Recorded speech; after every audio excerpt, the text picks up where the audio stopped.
할렐루야. 네, 사랑하고 축복합니다. 오늘 종려주일입니다. 근데 우리는 부활주일을 앞두고 종려주일로 지키면서 성례주일로 지키고 있습니다. 그래서 좀 전에 우리 성찬, 우리 세례에 대한 의미, 이런 것들은 다 살펴보았는데요. 여러분, 오늘 이 시간 우리에게 주어진 이 은혜를 우리가 이 예식을 통해서 잘 담아낼 수 있는 시간 되어지길 원합니다. 근데 성찬을 할 때 이런 말이 있습니다. 수르숨 코르다의 고백이라고 하는 말이 있어요. 뭐냐면 우리 마음을 주께 올려 드립시다라고 하는 뜻입니다. 그래서 오늘 우리 옆에 있는 분들과 함께 인사 나눌 때 이렇게 인사 한번 하겠습니다. 우리 마음을 주께 올려 드립시다. 옆에 있는 분들과 인사하겠습니다. 우리 마음을 주께 올려 드립시다. 우리가 이제 설교 이후에 성찬 예식을 할 때 우리 마음을 주께 올려드리는 은혜가 우리 가운데 있어야 될 줄 압니다. 오늘 이제 다윗 하나님을 갈망하다 11번째 시간입니다. 섬김 잘못된 길을 떠나서라고 하는 제목으로 말씀 함께 나누고자 합니다. 다윗은 이스라엘 백성에게 진정한 이스라엘 왕은 자신이 아니라는 거예요. 여호와 하나님이심을 선포하길 원했어요. 그래서 그것을 위해서 지금 언약궤를 예루살렘으로 옮겨오기를 원했습니다. 그런데 다윗이 이 과정에서 하나님을 섬길 때 절대 무시하면 안 되는 원칙이 있는데요, 이 원칙을 이제 배우게 되어집니다. 왜냐하면 그 원칙을 어겼기 때문에 큰 어려움을 당하게 되어져요. 그 원칙이 이런 겁니다. 하나님에 대한 열심도 하나님 말씀에 근거할 때 인정받게 되어진다는 거예요. 다윗은 언약궤를 예루살렘으로 옮기는 일을 엄숙하고 큰 행사로 만들어서 그 하나님의 위엄을 많은 사람 앞에 선포하기를 원했어요. 다윗이 하나님의 언약궤를 바알레 유다로부터 예루살렘으로 운반해 오기 위해서 만반의 준비를 갖추고요, 아주 거국적으로 매우 성대한 축제 분위기를 조성했던 것을 보게 되어집니다. 이 공식적으로 다윗이 동원한 인원이 오늘 본문 1절에 보니까 3만 명이라는 거예요. 이게 공식적으로 동원한 사람이 3만 명이니까 오시오라고 했을 때 얼마나 많은 사람들이 왔겠어요.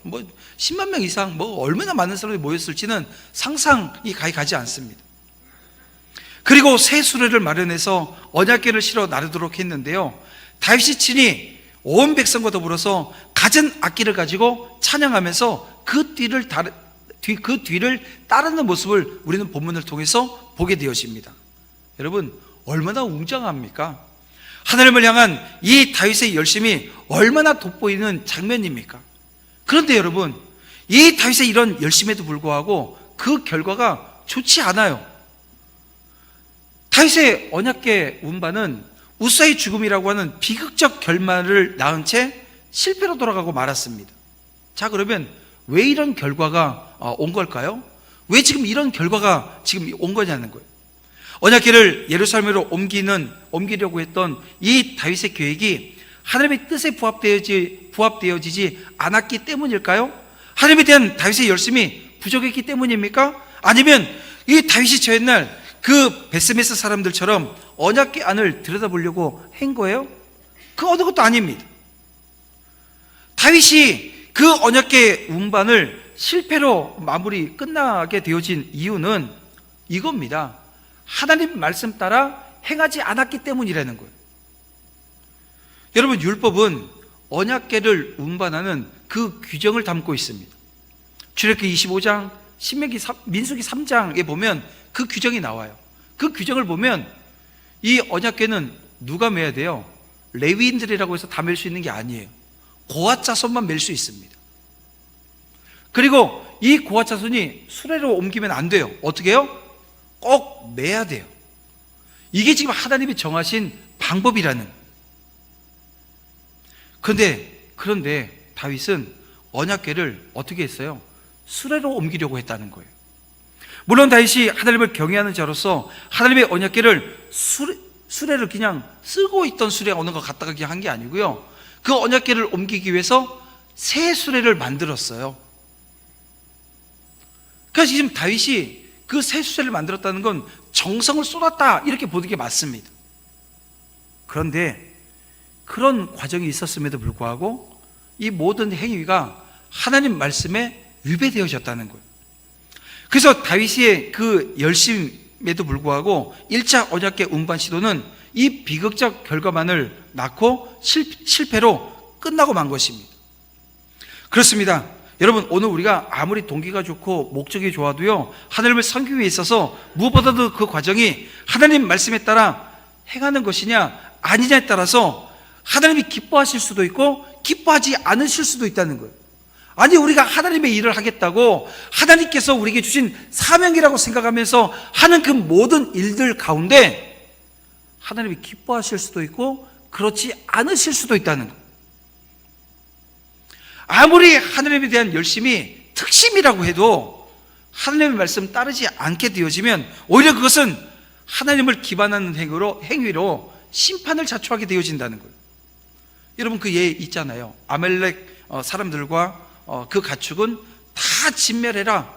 하나님께서 사울에게 준 명령이었습니다. 근데 전쟁에서 아말렉 진멸했어요. 이기고 나서 보니까 아니, 가축들이 있는데 아니, 쓸만한 가축이 아니라 아주 살찌고 기름진 흠없는 가축들이 있는 거예요. 사울왕이 어떻게 생각했어요? 아, 저거 가지고 하나님께 예물로 드리면 좋겠다. 여러분, 좋은 게 있어서 하나님께 드리려고 하는 마음, 나쁜 거예요, 좋은 거예요? 좋은 거죠. 근데 하나님께서는 뭐라 그러셨어요?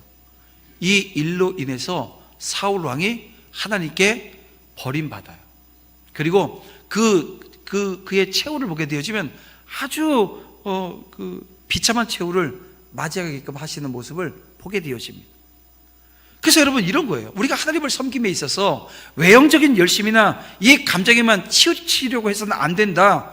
그 일이 과연 하나님 말씀에 위배되어지는 것이 없는지 살피고 아주 냉철한 이성을 가지고 또 살피는 모습이 오늘 우리 가운데 있어야 된다는 거예요. 물론 우리가 하나님을 섬기는 그 일에 있어서 최선을 다하고 열심을 다하는 건 참으로 좋습니다. 그러나 그것이 하나님의 뜻에 맞지 않는다고 한다면 그 일로 인해서 절대 하나님을 기뻐하지 않으신다는 거예요. 또한 우리 자신들에게도 그것은 아무런 유익이 되어지지 못해요. 오히려 잘못하면 해가 되어지지 결코 우리에게 좋은 결말이 없다라고 하는 것입니다. 자, 그러면 어떻게 될까요? 오늘 우리의 열심이 잘못된 열심으로 가지 않으려면 어떻게 될까? 오늘 본문 9절을 보니까 다윗이 두려워했다라고 하는 표현이 있습니다. 그런 겁니다. 하나님 앞에서 두려움이 오늘 무엇보다도 우리 안에 있어야 우리가 뭘요? 말씀을 살피는 은혜의 자리에 온전히 서게 되어진다는 거예요. 자, 생각해 보세요. 하나님의 말씀을 따르지 않고 자기 소견대로 하나님을 섬기려고 하게 되어지면 이 사고를 피할 수 없음을 우린 본문을 통해서 보게 되어집니다. 낙원의 타작마당에서 이 수레를 끄는 소들이 뛰어요. 수레를 몰던 우사가 언약궤가 떨어지지 않도록 손으로 언약궤를 붙들었습니다. 근데 우리가 보기에 우사가 뭐 잘못한 것처럼 보이세요? 아니, 하나님의 언약궤가 이 수레에서 떨어지게 되어지면 어떻게 돼요? 아니, 부서질 거 아니에요. 그걸 가서 몸으로 막는 거예요. 손으로 막는 거. 이거 해야 되는 일 아닙니까? 그런데 오늘 하나님 뭐라 그랬어요? 이거 잘못되어진 거라는 거예요. 우리가 볼 땐 이게 그래도 괜찮은데, 사람이 볼 땐 괜찮은데 하나님이 볼 때는 아닌 것들이 많습니다. 여러분 보세요.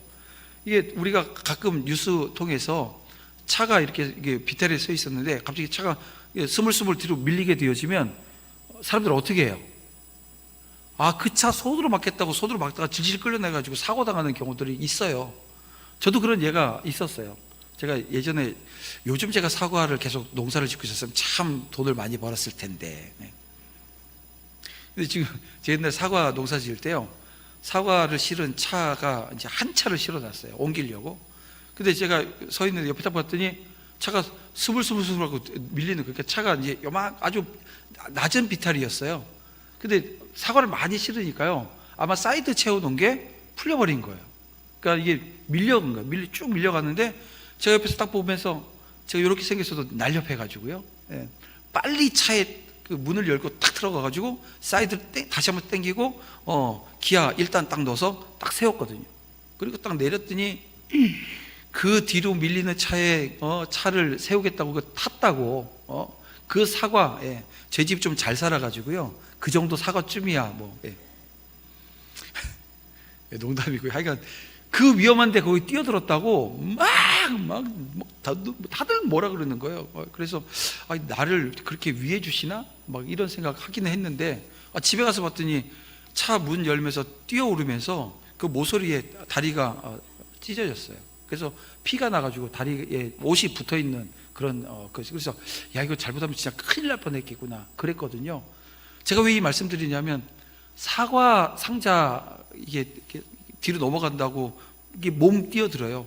그 차 뒤로 밀린다고 몸 뛰어들어요. 그런데 하나님의 언약궤가 넘어지는데 여러분 안 뛰어들겠어요? 안 뛰어들겠어요? 예, 오늘 오전 일부 예배 때는 우리 박지기 목사님이 소천하셨거든요. 예, 그거 그 언약궤 우리 박지기 목사님 손으로 잡으실 거거든요. 예, 어떻게 됐다고요? 예, 죽었어요. 우싸거든요. 지금 제가 지금 좀 재밌게 표현했지만 상황 자체가 이런 거예요. 아니 지금 우싸가 지금 이렇게 하는 게 잘못되어진 거냐고요? 아니 우리가 봤을 때 믿음이 있고 신앙이 있는 오늘 우리가 봤을 때 이거 잘못된 것이라고 생각하지 않아요. 그런데 그 일로 인해서 우싸는 죽고 맙니다. 이로 인해서 영광스럽고 위험 있는 행사에 대한 이 다윗의 기대는 다 숲으로 돌아가버리고 말았어요. 그리고 다윗은 그것을 우사를 치심이라고 하는 뜻을 가지고 있는 베레스 우사라고 불렀습니다. 그리고 그 언약궤는 이방인 오벳 에돔의 집으로 옮겨가게 되었습니다. 여러분, 이 사실은 오늘 우리 주변에서 쉽게 어떻게 보면 볼 수 있는 일 중에 하나입니다. 예를 들면 이런 거잖아요. 제가 막 기쁨 가운데 막 혼자 성령의 은혜를 다 받았어요. 제 혼자. 예. 그럴 수 있죠? 왜 저는 성령의 은혜 좀 받으면 안 되는 표정들을 해. 막 제가 성령의 은혜를 충만하게 받았어요. 받아가지고 막 이거 해야 된다고 막 일을 하고 있는데 지금 하나님의 뜻과는 다른 그런 막 일들을 제가 막 하는 거예요. 그런데 뭐냐면 아무도 얘기해 주지 않아요. 아무도 얘기해 주지 않아요. 뭘요? 그 목사님 하나님의 뜻과는 다른 거예요. 얘기해 주지 않는 거예요. 사실은 오늘 제가 본문을 보면서 그런 내용들을 봐요. 여러분, 다윗 주변에 누가 있어요?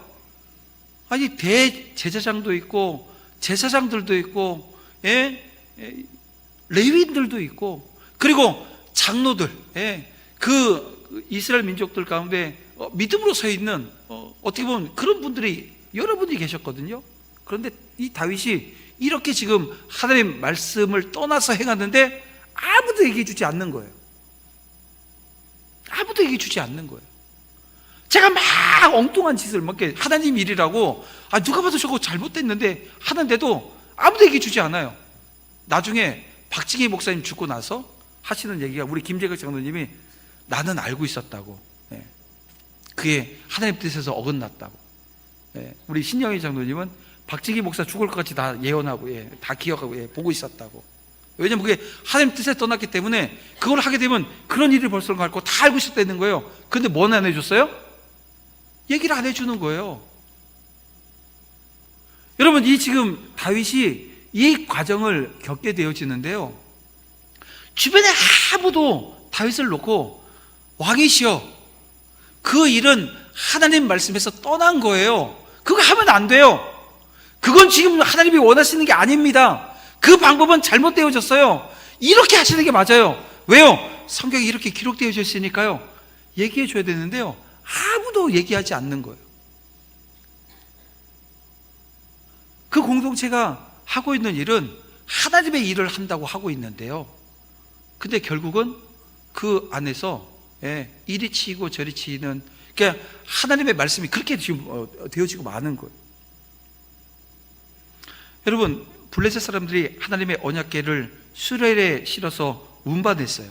언제냐면 그 전쟁을 통해서 이 블레셋 사람들이 하나님의 언약궤를 탈취했거든요. 수레에 싣고 갔는데 그때는요 아무 일도 일어나지 않았어요. 왜 그랬을까요? 그들은 율법을 몰라요. 하나님께서 이 언약궤를 어떻게 운반해야 되는지에 대해서 그들에게 말씀해 주지 않았어요. 그러니까 그 사람들은 어떻게 하는 게 맞아요? 자기들의 방식대로 하는 게 맞아요. 그래서 하나님께서는 그때는 아무것도 하지 않으셨거든요. 그런데 다윗은요, 이스라엘은요, 알아요, 몰라요? 알아야 돼요. 모르면 안 돼요. 아니, 우사가 죽고 나서 하나님 나 몰랐는데요? 여러분, 우리가 신앙생활 하면서 모르고 짓는 죄 얼마나 큰 죄인 줄 아십니까? 제가 볼 때는요, 모르고 짓는 죄가 가장 큰 죄예요. 왜요? 알려고 하지 않아요. 하나님의 뜻이 어디에 있는지, 말씀이 무엇을 말씀하고 있는지 알려고 하지 않아요. 그래서 짓는 죄는요, 이게 알고도 짓는 죄보다 저는 더 큰 죄라고 생각해요. 모르고 짓는 죄가 그렇게 큰 거예요. 여러분, 나는 몰랐는데 이런 얘기 하지 마세요. 몰랐으면 어떻게 해야 돼요? 알려고 해야 돼요. 그래서 하나님의 말씀 어떻게 해야 돼요? 우리 담아내는 자리에 서야 돼요. 결론은 이겁니다.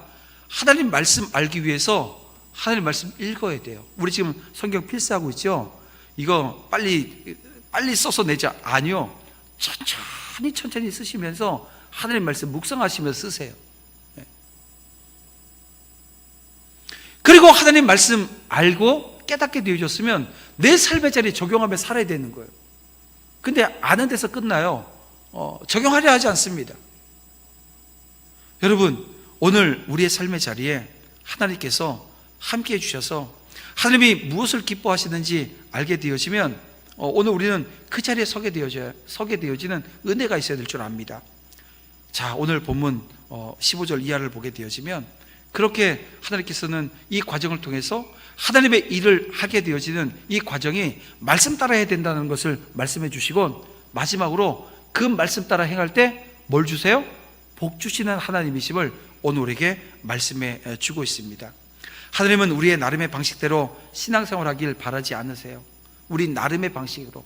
우리가 코로나 기간을 지나오면서 제가 여러분에게 말씀드린 내용이 있어요. 우리 재작년 제가 6월 7월에 영상예배 나간 걸 제가 끊었습니다. 왜냐하면 다른 교회들은 막 온라인 예배에 온라인 성도 막 하는데 끊었어요. 왜 끊었냐 하면 이런 거예요. 하나님은 오늘 우리가 영상으로 예배 드리기를 원하실까요? 절대 원하지 않으신다는 결론이 저 안에 있어요. 왜냐하면 하나님께서 이스라엘 백성들 가운데 솔로몬 시대에 산당 제사를 잠시 동안 허락하신 적이 있습니다. 그리고 그 이후에 이 산당에서 드리는 모든 제사를 어떻게 규정하셨냐면 우상 숭배로 규정하셨어요. 하나님께서는 하나님이 정하신 장소, 하나님 앞에 약속되어진 시간, 그 시간과 장소를 지켜서 예배드리기를 원하세요. 그 장소가 어디예요? 교회입니다. 예수님께서 십자가 지시고 그 부활하시고 승천하시면서 오늘 이 땅에 하나님의 공동체를 세워주셨는데요, 그게 교회입니다. 교회에서 예배해야 돼요. 여러분, 출장 가시면 어디서 예배 드려야 돼요? 빨리 유튜브 켜가지고 도남제일교회 예배 시간. 아니요, 제가 그거 절대 하지 말라고 얘기하는 거예요. 내가 출장한 곳에 눈을 들어보면 합동측 마크, 통합측 마크, 교회에 다른 마크 있는데 잘못 들어가면 이단 교회가 있을 수 있으니까요, 하나님의 교회 뭐 써있다고 하나님의 교회 들어가면 절대 안 되는 거예요. 교단 마크 보고 들어가서 예배 드리시면 돼요. 왜요? 그래야 되는 게 맞아요. 이민교회들이 지금 되게 어렵대요. 왜냐하면 유학 간 아이들이 어떻게 하냐면 가서 자기 본교회 예배 드린다는 거예요.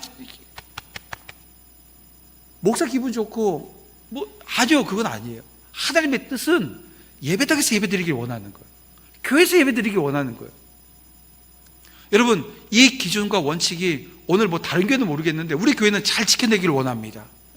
그러면 또 이렇게 저 교회는 막 온라인 예배 막 하는데 그러면서 또 이제 레이저를 쏘면서 저기 우상 숭배, 우리가 그렇게 규정하고 우리의 신앙을 다 잡자는 얘기죠. 정죄하자는 얘기 아니니까 절대 여러분 그 자리로 가게 되어지면, 정죄하면 여러분 또 정죄받아요, 주님에게. 믿음과 신앙의 자리, 오늘 우리가 함께 세워나가는 은혜가 우리 가운데 있어야 돼요. 사무엘서 지난 해부터 읽어나가면서 우리가 사무엘서가 가지고 있는 주제 우리가 다 알지요. 우리 주님은 외모를 보시는 분이 아니라 오늘 우리의 중심을 보시는 분이라고 하는 것을 우리는 알게 되어집니다. 우리가 하나님을 섬길 때도 마찬가지예요. 말씀을 따라 진실한 마음으로 하나님을 섬기게 되어지면 하나님이 기뻐하십니다.